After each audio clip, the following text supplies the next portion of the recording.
Hello అండి. మనం వైజయంతి టాక్స్‌లో మాట్లాడుకుంటున్నాము. నేను మీ అర్పిత. ఇవాళ ఒక గ్రాటిట్యూడ్ స్టోరీ చెప్పుకున్నాము. ఇది కూడా అలాంటిదేనండి ఒక కథ. ఏంటనంటే ఒక ఊర్లో ఒక కాలనీ ఉంటుంది. ఆ కాలనీలో ఒక స్కూల్ ప్రిన్సిపల్ ఒక మంచి మాస్టర్ గారు రిటైర్ అయిపోయి ఆయన ఇంట్లో ఉంటున్నారు. రోజు బయట వీధి వాకిట్లో వరండాలో కూర్చొని పేపర్ చదువుకోవడం ఆయనకు అలవాటు. అదే రోడ్లో నుంచి ఒక కలెక్టర్ వెళ్తూ ఉంటాడు. ఆ కలెక్టర్ కారు రాగానే ఈయన బయటకొచ్చి నమస్కారం చెప్తాడు. ఆ కలెక్టర్ చూడ్డు ఈయన్ని. అయితే భార్యకి కోపం వస్తుంది. ఏంటి నువ్వు రోజు నుంచొని ఇక్కడ నువ్వు నమస్కారం చెప్తావు ఆ కలెక్టర్‌కి, ఆయనకి ఎంత పొగరు చూడు, నిన్నెప్పుడు తల తిప్పి కూడా చూడడు, ఎందుకు అలాంటి వాళ్ళకి చెప్తావు అనంటే, ఆయన చూసినా చూడకపోయినా కలెక్టర్ అన్నవాడు మన జిల్లాకి ప్రథమ మనిషి. అందుకని మనము ఆయనకి చెప్పవలసిన ధర్మం మనకుంది.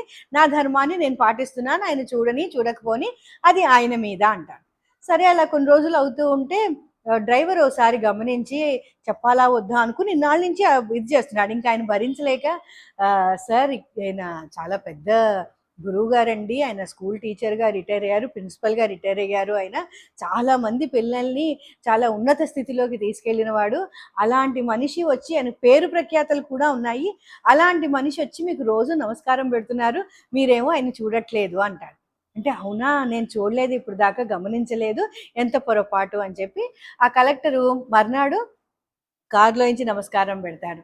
అలా కొన్ని రోజులు అయిన తర్వాత కారు ఆపి నమస్కారం పెట్టి వెళ్తాడు. ఇంకొన్ని రోజులు ఇంకో వారం అయిన తర్వాత కారు ఆపి దిగి నమస్కారం పెట్టి అప్పుడు వెళ్తాడు. ఇంకో వారం అయిన తర్వాత ఒక కారు ఆపి దిగి ఆయనతో 2 మాటలు మాట్లాడి వెళ్తాడు. అట్లా రోజు రోజుకి వాళ్ళిద్దరి యొక్క స్నేహం బలపరుస్తూ ఉంది అండ్ ఇంకాస్త పెరుగుతుంది. సరే కొన్ని రోజులు అయిన తర్వాత ఆయన బయలుదేరుతూ 10 నిమిషాల ముందు నుంచే బయలుదేరడం మొదలుపెట్టాడు. బయలుదేరుతూ ఆయన దగ్గర ఆగి కూర్చొని వాళ్ళ ఆవిడ ఇచ్చే కాఫీ తాగి అప్పుడు ఆఫీస్‌కి బయలుదేరుతూ ఉండేవాడు. వాళ్ళిద్దరి ఫ్రెండ్‌షిప్ చాలా బాగుంది. ఓ రోజున ఆయనకి మీటింగ్ అని తొందరగా వెళ్ళిపోతారు. మీటింగ్ అటెండ్ అవుతూ ఉంటే ఈ మాస్టర్ గారు ఆఫీస్‌కెళ్తారు. కలెక్టర్ ఆఫీస్‌కెళ్తారు. వెళ్ళంగానే ఆయన మీటింగ్ డోర్ అప్పుడే తెరుచుకుంటుంది. ఆయన డోర్ తెరవంగానే ఈ గురువుగారిని చూసిన ఆ క్షణంలో పరిగెత్తుకుంటూ బయటికొచ్చేసి, "అయ్యో! గురువుగారు మీరొచ్చారేంటండి? ఏంటి మీకేంటి పని?" అంటే, "నాకేదో పనుందండి. పని కోసమే వచ్చాను." "అయ్యో! మరి ఇంటి దగ్గర మనం కలిసాం గదా! మరి అప్పుడెందుకు చెప్పలేదంటే?" ఇంటి దగ్గర పని వేరు. మనం అప్పుడేమో ఫ్రెండ్స్. ఇప్పుడేమో ఇది ఆఫీస్ కార్యక్రమం కదా! అది ఇంటి దగ్గర ఎలా చెప్తాను? అది నా తప్పవుతుంది ఇక్కడ. ఛీ! అలాంటిదేం లేదు. మీరు నాకెప్పుడు పెద్దే, నేను మీకెప్పుడు చిన్నే, మనిద్దరం ఎప్పుడు ఫ్రెండ్సే. నేను ఇంటికొచ్చాక నేను చూసుకుంటాను అని చెప్పి ఆ కాగితాన్ని తీసుకొని ఆయన పెట్టి ఆయన్ని పంపించేస్తారనమాట. ఇంతకీ ఇందులో ఆహ్, ఇదేంటి తెలుసా? మోరల్ ఏంటో తెలుసా? ఎప్పుడు రోజువారీ దండం పెడుతూ, రోజువారీ పలకరిస్తూ, రోజువారీ ఉంటే ఈ కలెక్టర్ ఎంత దగ్గరయ్యాడో, మనం దేవుడిని దండం పెట్టి రోజువారీ పలకరిస్తే ఆయన దగ్గరవ్వడా? ఇంకా అవుతాడు గదా! ఇంకాస్త ఎక్కువ మంది గమనించుకుంటాడు కదా! అదే మనం చేసే పూజట. నాయనా నేనున్నాను, నువ్వు నన్ను చూసుకో.